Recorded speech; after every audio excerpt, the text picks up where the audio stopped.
cómo nos estafan a través de un teléfono celular, de una netbook, de una computadora. Los ciberdelitos.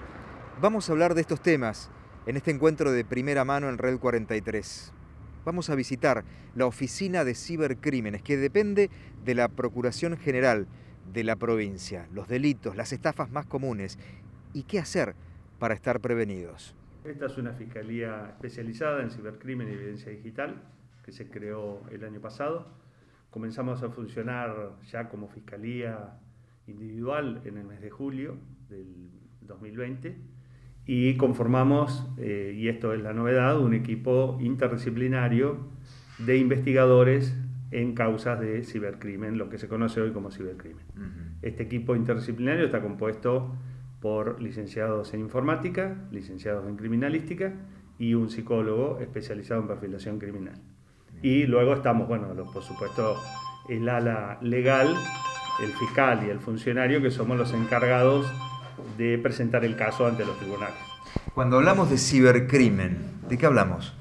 Cuando hablamos de cibercrimen hablamos de dos grandes ramas. Algunas modalidades delictivas que solo se dan en el ciberespacio, es decir, en la Internet, que antes no existían, como por ejemplo los casos de ransomware o encriptación de archivos, daños digitales, ingreso indebido a una red, etc. Estos son modalidades delictivas que antes de la Internet tal cual la conocemos no existían. Y además hablamos de viejos delitos que ahora se cometen en entornos digitales. El más claro de esto es la estafa. Si yo para estafar a alguien tenía que estar cara a cara con mi víctima. La Internet permite que hoy se pueda estafar a una persona sin poner la cara, en primer lugar, es decir, con cierto anonimato, y desde cualquier punto del mundo, a cualquier punto del mundo y en cualquier horario. Este es un poco para explicar qué es cibercrimen. En todo el mundo hablamos a esta altura de los mismos cibercrímenes. ¿Hay rasgos comunes para todo el mundo? Sí, hay rasgos comunes, las modalidades son generalmente comunes, con algunas particularidades locales que tienen que ver con la idiosincrasia de cada población.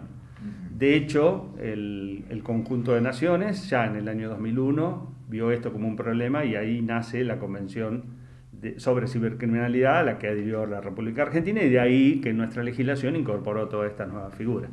Pero la realidad es mundial, la experiencia es mundial, y de hecho hoy estamos trabajando en lo que se conoce como Red 24/7, que es una red de colaboración internacional e interprovincial, en el caso nuestro como sistema federal, donde los distintos fiscales especializados del mundo estamos en permanente contacto, precisamente para trabajar aquellas manifestaciones delictuales que tienen incidencia mundial o interprovincial en el caso nuestro. Ahora vamos a conocer cuáles son las modalidades básicas y las más complejas a la hora de hablar de estafas virtuales. Y lo más importante, ¿qué debemos tener en cuenta para evitarlas? Joel Brunt es licenciado en informática y forma parte de la Unidad Fiscal Especializada en Cibercrimen. Bueno, mira, lo que respecta a cibercrimen es cualquier delito que se realice a través de un medio informático. Medio informático que hoy está al alcance de cualquiera de nosotros, ¿no? Un celular, una computadora, el manejo de redes sociales. Todos tenemos, digamos, alcance, llegada a eso. Los delitos que se realizan a través de esas herramientas hoy han ido creciendo de forma exponencial. Concretamente tenemos el caso de las estafas, distintas modalidades, desde más básicas hasta algunas de muy alta complejidad.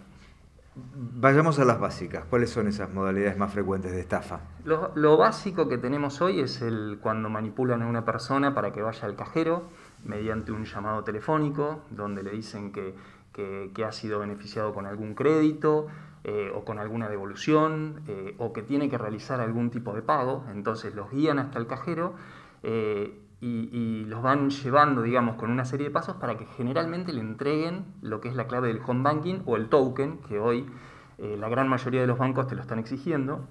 Entonces, estos estafadores se hacen ya del manejo de tu home banking. O sea, por supuesto que uno pierde el contacto con su home banking en ese momento y a partir de ahí es que empiezan a hacerse las transferencias, te vacían las cuentas. Imagínate que en muchos casos hoy ya hay créditos preaprobados, claro, entonces no solo que te vacían las cuentas, sino que aparte te están generando un gasto mensual porque te habilitan esos créditos preaprobados e inmediatamente también se los transfieren. ¿Han recibido muchas denuncias de este tipo de modalidad que le dicen al cliente que se acerque al cajero automático para pasar la clave y demás? Sí, hay muchísimos casos. De hecho, por ejemplo, ahora en estas últimas semanas está el caso, bueno, con respecto al tema de las vacunas, de que se tienen que acercar a un cajero. Contanos, porque estamos escuchando que mucha gente nos dice, ¿no?, que llaman por teléfono a las personas que se aplicaron la primera dosis, y para darse la segunda dosis a una persona que llama por teléfono en nombre de las autoridades sanitarias le piden los códigos del acceso al home banking o la clave para el cajero automático. Eso es totalmente ilegal. Totalmente, bueno, es tal cual lo que vos describiste recién, o sea, están llamando para las personas que se tienen que aplicar la segunda dosis. Imagínate que es gente que está esperando ese llamado con mucha ansiedad, entonces es muy fácil generar esa vulnerabilidad, ¿no? Y volvemos a lo mismo, es el caso de que los hacen ir al cajero, los guían con una serie de pasos que tienen que hacer, y en realidad lo que están haciendo con esos pasos es generándoles una nueva clave de home banking, o vuelvo a lo mismo de anterior, un token, y bueno, se están haciendo ya del uso de tu home banking. Otro caso también muy relacionado con esto, están haciéndose pasar por ANSES, lo mismo con respecto al tema de las vacunas, o también de que tienen crédito a favor, que les tienen que hacer algún tipo de devolución. Esto es clave, y lo que hay que tener en cuenta es que absolutamente ninguna entidad bancaria, oficial, empresa, absolutamente nadie nunca te va a hacer ir al cajero, y sobre todo que le entregues algún dato personal como ser una clave de más. Esto es lo clave.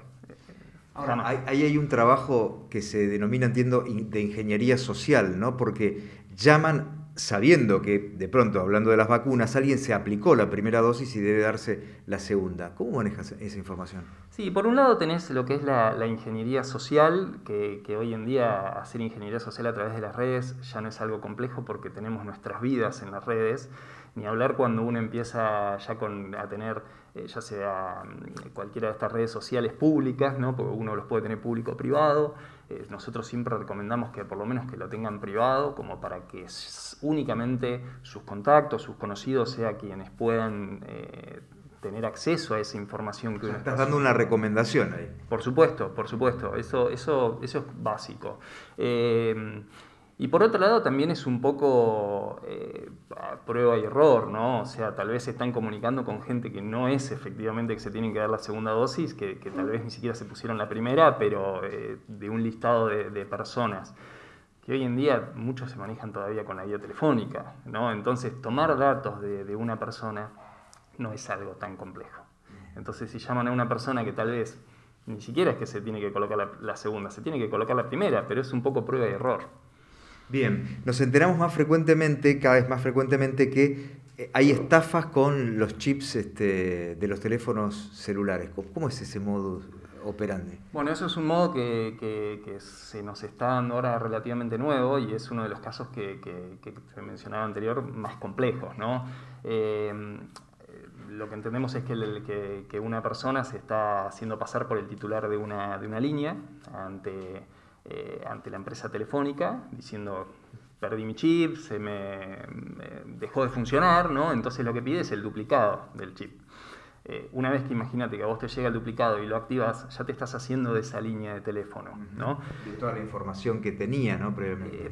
Principalmente, más que la información que tenía, vos imaginate que esa línea de teléfono uno generalmente la tiene asociada a sus cuentas de correo, sus cuentas de redes sociales, sus cuentas bancarias. Entonces, cualquier autenticación que te pida cuando vos querés ingresar a un determinado banco y le digas: me olvidé la contraseña, o al mail, por ejemplo, no, me olvidé la contraseña, te va a estar llegando ese mensaje a la línea que vos acabás de activar, que es la de ese titular, ¿no? Entonces, ahí es donde se empiezan a hacer de todos nuestros datos. Y bueno, y volvemos a las estafas anteriores, ¿no? De lo que es el vaciamiento de las cuentas bancarias, un pedido de crédito y demás. Para esto nosotros lo que recomendamos es lo que es la autenticación de un segundo factor, ¿sí? ¿Qué significa? Básicamente esto es una información cruzada. Por ejemplo, en vez de poner ese segundo factor a mi propio número, ¿no? Que cada actividad que se realice, ya sea en una cuenta de correo o en mi cuenta bancaria, me la esté informando a mi número de teléfono, pero que lo hagamos cruzado. Suponete que le esté enviando a mi señora o a algún otro tipo de familiar, ¿sí? Pero que no me esté llegando a mí, porque en definitiva el que le quieren generar esa vulnerabilidad es a mí. Entonces, que le esté llegando ese aviso, por ejemplo, a mi pareja. Bien. Esa es una recomendación que estamos dando para este tipo de casos, que se están dando ahora, están empezando a darse. Bien. Ya tenemos, por supuesto, algunos. Una vez que llega una denuncia, ¿no? A mí me estafaron, radico la denuncia. Bueno, ¿cómo opera, cómo trabaja la justicia para dar con estos criminales? Mira, hay algo que es clave acá, que es el tiempo, ¿sí? La denuncia, en cuanto a mí me sucede un hecho, la denuncia hay que generarla en el momento, ¿sí? Porque cuanto antes nosotros recibamos esa denuncia, más tiempo vamos a tener para poder realizar todas las actividades que tenemos que realizar. Esto es clave porque si yo tengo que... Normalmente cuando se hace una estafa, ¿no? Y por ejemplo lo que te mencionaba anteriormente de una una transferencia de dinero hacia otra cuenta. Esto es muy normal que las transferencias empiecen a ir a través de un montón de cuentas, ¿sí? Entonces, si la denuncia se radica rápido y nosotros podemos empezar a investigar lo antes posible, tenemos la posibilidad de inmovilizar ese dinero y que la víctima la pueda recuperar. Esto si no se vuelve después mucho más complejo a medida que va pasando de una cuenta a otra. Entonces, el factor tiempo acá es clave. Por supuesto que nosotros ya tenemos una serie de procedimientos, un ABC para cada una de las denuncias que recibimos y después hay particularidades de cada caso, ¿no? Entonces hay cosas que se disparan de forma inmediata y después hay cuestiones que, como te decía, se analizan acorde al caso que se recibe.